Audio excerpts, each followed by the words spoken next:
I don't like to beat around the bush. I really don't see a point.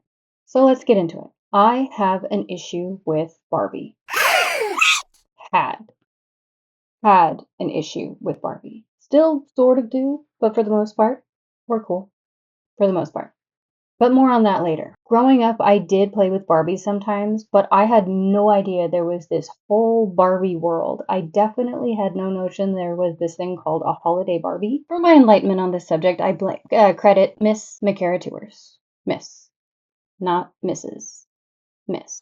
If you are unaware, you're probably not, but if you are, the incomparable Miss Tewers makes a live-action version of the Holiday Barbie most years, and this is how I became aware of the existence of Holiday Barbie. Now, I have never had the inclination to make a replica of a Holiday Barbie dress. However, since becoming aware of its existence and being enamored of ball gowns, I found myself intrigued by this idea, but each year I was just a bit more disappointed. I became aware in 2018 in which Barbie wore a red dress. I can't say I hate red, but then the year following that, it was red again. The next year, it was a yellow/gold number, and then white and silver. I must say this one did speak to me. But then in 2022, it was red once more, and 2023 was a yellow gold again. And then I see the dress for this year's Holiday Barbie, red. Yet again. So this led me to explore what the different Holiday Barbies have worn each year since the conception of Holiday Barbie. And it does seem that since 2012, it has been on a rotation of mostly red with some white and gold thrown in every so often. No hate to the color red. I really do appreciate it. And I know it's understood as being a holiday color. But there are so many colors to choose from. Why limit ourselves? I am finding myself just a bit disappointed that they use red so very often. Well, if there's one thing I've learned in this life, it's that if I don't like something, I shouldn't complain about it. I should just make my own version. So that's what I'm going to do. I'm going to make my own version of Holiday Barbie. First thing to do is select the color because that's kind of the driving force behind my dissatisfaction. And you know what color they have never used? Blue. What do you call this? Specifically, light blue. Oh. Also, this was the year you were in the Barbie Triforce, so the blue did have to share the spotlight with a red dress. Fair point. This is the fabric I have. It's a very, very pale blue. It's actually showing up white on camera. That's a bummer. Very, very pale blue with some silver lines going through it. And then there's this, which kind of makes it look more white. So this is a dull satin. There's not a whole lot here, but I think it's enough for my purposes. This was actually given to me by my mom. She made bridesmaids dresses out of this, and then she had some left over, and I did use some of it, and also some of this, which was Dollar Yard from Walmart a long time ago. I did use some of it to make a little girl's Cinderella costume, and this is what I have left. And I think it's just barely going to work for what I have in mind. So let's go to the design. So here's my idea for the design. A stay style tight bodice with a tiered skirt, and then a coat and a hat. Also, usually I do sketches faceless because I'm much more comfortable with that. I know that could be deemed as creepy, but I actually think that is more creepy. I decided to go ahead and try drawing a face on Barbie, and I think that's slightly more creepy, like creepy in a bad way. This is creepy in a good way, but I prefer the faceless, personally. But which do you prefer, faceless or creepy face? All right, let's get to work. I began with the bodice. I used my speedy method of simply cutting out shapes. I've made enough of this style of bodice that I'm fairly confident of the shapes and sizes I need. Later, the light of an intelligent idea would dawn on me, suggesting that I could have just used the pattern that I drafted for this video, in which I used the same method a couple years ago. The bodices turned out so similar I actually could have saved myself some time this time, but I was in too much of a hurry to save time. I stitched the pieces together and adjusted as far as I could on the dress form. I then did a very professional fitting on myself to get a more accurate fit. The great thing about stays, or stay-style bodices, is that you don't have to worry about making the pattern fit you perfectly. The stays will conform your shape to their will. Once I was content with how the bodice was looking, I took it apart and gave myself a figurative pat on the back for remembering to label each piece before I lost track of them. I finalized the pattern on paper and gave myself yet another figurative pat for remembering an action of vital importance when making patterns, yet one I often forget. For stabilizer, I opted for a thrifted tablecloth with a crispy texture in a lovely light blue. There was enough for me to cut out a couple of layers and then a layer of this ticking, which was some gifted sifted fabric to cut out yet another layer of the bodice. Yes, to be sure, I know about interfacing, but I don't often like the way it looks on bodices. I prefer layers. Finally, I could cut out the pale blue, silver stripy fabric, with my teeth clenched, because I still wasn't sure if I was going to have enough fabric for the skirt. Then it was time to hand baste all those layers together. I don't remember for sure, but I think it was 3 layers for the outside of the bodice and 2 layers for the lining. After all the pieces were the correct thickness, I could sew them together to form the 2 separate halves of the bodice. I was on the last of my plastic boning, and it comes in a roll, so it was extra curvy. The time had come to join the bodices together as one. I secured them at the top and bottom edges and flipped it correct side out. Beautiful. The stays are mostly finished. I just have to finish up the back, put in some eyelets and a back panel, lace it up, and finished.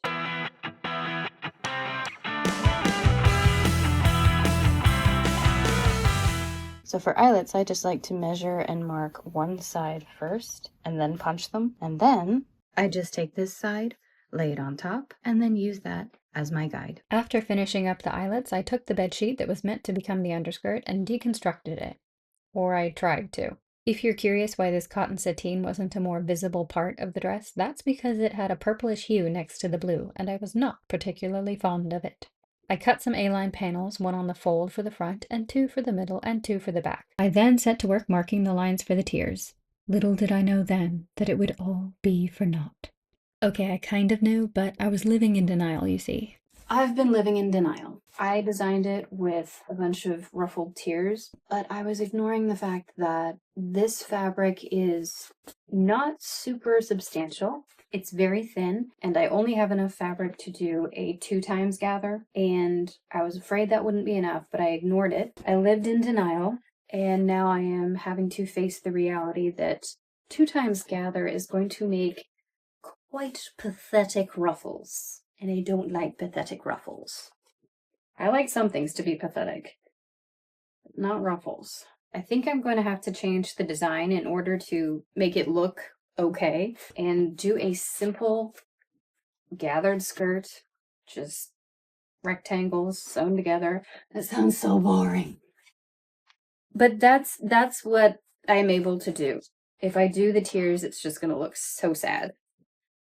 So maybe some other time I'll do a beautiful ruffled tiered skirt. It's just not going to work with the amount of fabric and the type of fabric. Just not this time. All right, so we're going to do a boring skirt. Sure. Yeah, so I just have to cut out a bunch of rectangles and maybe some tulle because we're going to need some poof underneath the skirt. Let's cut out some rectangles and tulle and talk about my issues with Barbie.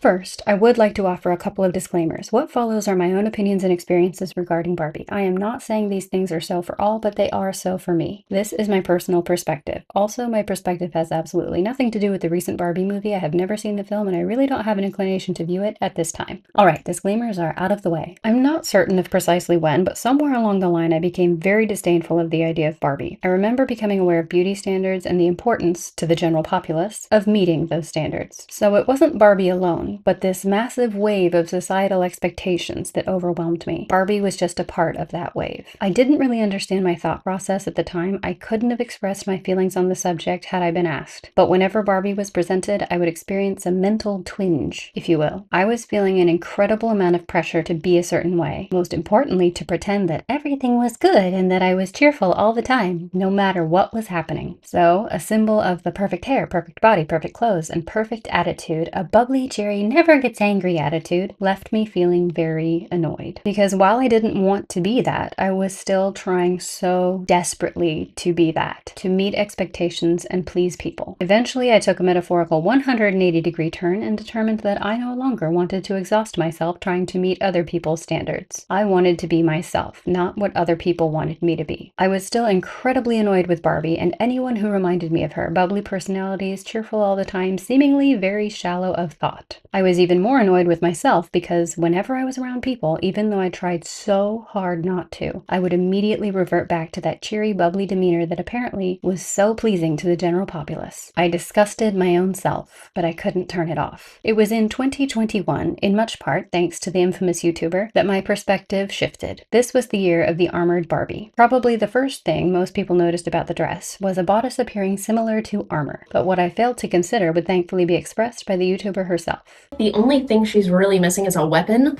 That sentence inspired a question within my little noggin. Wait, what if she does have a weapon? We just can't see it. There are a lot of layers there. How do we know she's not concealing something? And just like that, I realized Barbie's secret.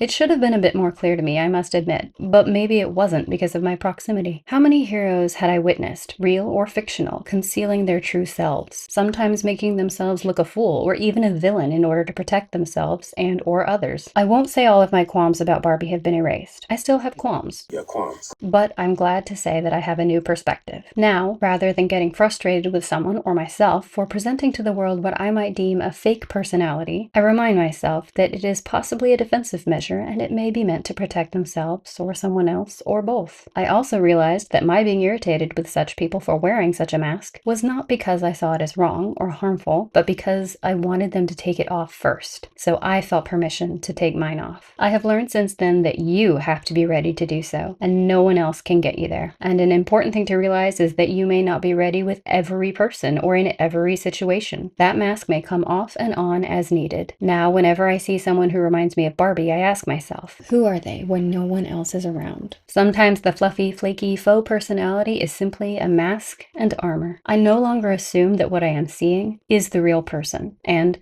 while I am sad for anyone who has to do this, I understand why, and I understand my role. It is not my role to make anyone take off the mask, to reveal their true and authentic self. It is my role to be kind and gentle toward them, and create a safe space whether they feel the need to keep the mask on or feel that they can take it off. There's definitely a lot more to be discussed when it comes to Barbie, but right now, this is what I think of when I see her. The bodice and the skirt are complete for the most part. I still have to do a little bit of decorating later. Right now, I'm going to focus on the coat. In order to speed the process up, I'm going to borrow the pattern that I made for my gray dress because it has really similar lines to the coat. The coat is going to be fitted and the bodice is going to conform my shape to its will. So in order to get the coat fit correct, I will have to put the bodice on, cinch it up, and then modify the coat pattern while I'm wearing this, which I am not looking forward to because it's cold right now. I did this to myself. There is no one else to blame, unfortunately. So I'm going to turn the space heater on, try to get it warm in here while I cut some pieces out of an old bedsheet.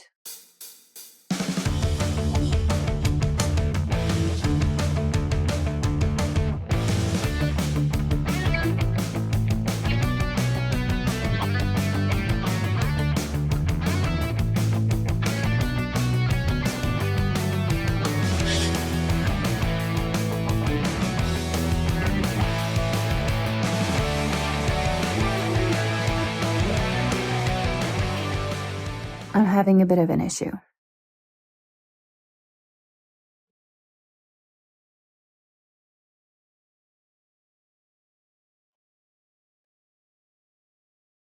I really like it like this.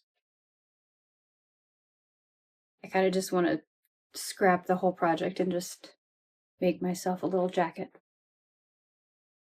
But I won't do that. I've put so much time and effort into this. I can't do that. It's just kind of cute. Okay, let's finish this costume.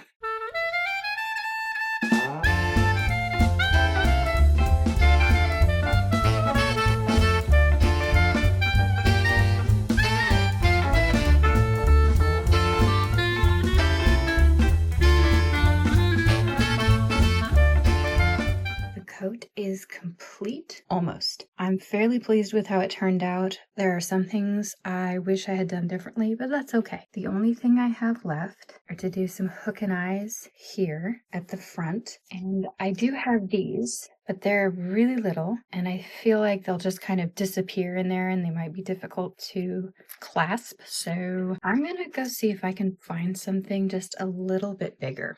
I didn't locate anything helpful at the thrift store, but I did spot this. I'm pretty sure it's some kind of sign. Of what? I couldn't say. I didn't find anything at the Walmart store either. I would just have to make it work with something I had at home, maybe sew myself into the coat. It worked for my bridesmaid's dress. That evening I got to work decorating the bodice.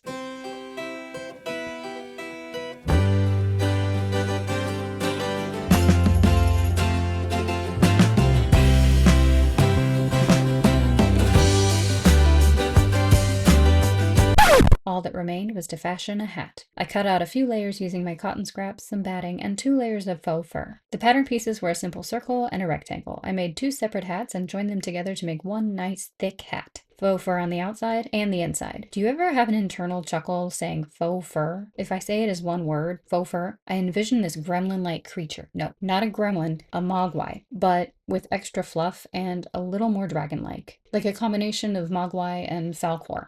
Faux fur. Anyway, I finished the hat, and then I had a brilliant idea. I take that back. It wasn't brilliant. Please manage your expectations. I wasn't planning on it. I didn't put it in the sketch, but I really, really feel like I want to make a muff. I think that would really complete the look, and I have enough faux fur. Faux fur. I'm gonna see if I can go ahead and throw that together. But then that's it, I think. Yeah. There it is. It's a little bit long. Kind of wish I'd made it just about an inch shorter. Looks a little bit like a paper towel roll. This is so warm. Oh, it also looks like one of those packing peanuts. Looks like a packing peanut. I hate those things. And if you really needed to warm up your nose and your hands, it works. It's not perfect, but if you came here for perfect, you're in the wrong place. I think it's finished. It's actually finished. The whole outfit is finished. That's taking a minute to sink in. I cannot film the reveal right now because it is already dark outside. Of course it is. I did want to film a little bit inside because once I take the coat off, I am not going to want to be outside. But I don't really have a place to film inside that's like holiday-esque. I don't have a Christmas tree. I don't have lights up. Well, I do have lights. I have twinkle lights all year round, all the time. But to film in front of those, I would need to clean my space, move my bed, move my nightstand, and my sewing desk. I should probably do that anyway because I really need to do a major cleaning. But I don't want to. I'll figure that out tomorrow. The next time I see you, we'll be in the reveal. Hello.